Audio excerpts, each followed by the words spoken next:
បាទ បាទហើយនៅក្នុងវីដេអូនេះខ្ញុំបង្ហាញតាក់ទងជាមួយនឹងការ download វីដេអូពីខ្វៃអូខេនេះខ្វៃនេះហើយកភើដូចកពើផើមនេះបាទនៅក្នុងខ្វៃគឺ copy username មកបន្ទាប់មកយើងមក run program បាទបន្ទាប់មកគឺយើង program វារត់ទៅ monitor មួយទៀតយក username យកមកដាក់នៅក្នុង text ហ្នឹងមកបន្ទាប់មកចុច reload URL បាទបន្ទាប់មកគឺយើង scroll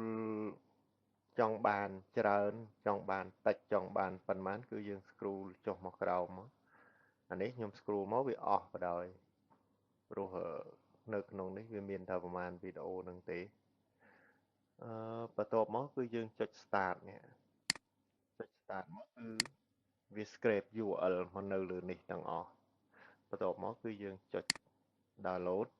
អញ្ចឹងខ្ញុំយកទៅដាក់នៅក្នុង folder ខ្វៃនេះ folder មួយនេះ folder ខ្វៃអូខេនេះ folder ហ្នឹង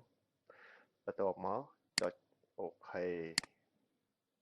អញ្ចឹងវានឹងបង្កើត folder មួយឈ្មោះ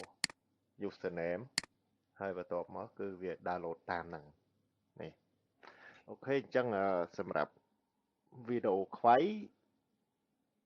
គឺមានតែប៉ុណ្ណឹងងាយវាអត់មានតាក់ទងជាមួយនឹង cookie អត់មានតាក់ទងជាមួយនឹង username download អីទេហើយខ្ញុំ set username តាមរយៈ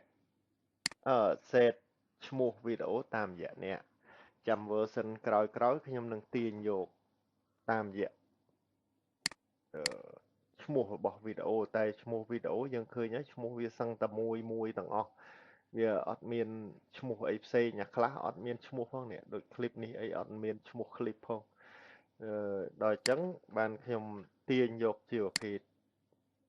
save ចេញពី username មកហ្នឹងចាំខ្ញុំពិនិត្យត្រួតត្រាម្ដងទៀតខ្ញុំនឹងយកជាប្រភេទtext ដែលគេ take ដែលគេ hashtag ទាំងទាំង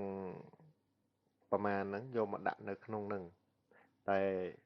version មួយគឺយកតែប៉ុណ្្នឹងសិនបានហើយនេះគឺអឺតាក់ទងជាមួយនឹងការ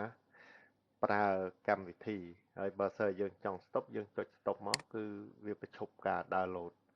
បាទអញ្ចឹងអានេះខ្ញុំបិទប៉ុណ្ណឹងទៅព្រោះវា download បាន22វីដេអូអញ្ចឹងអូខេអរគុណ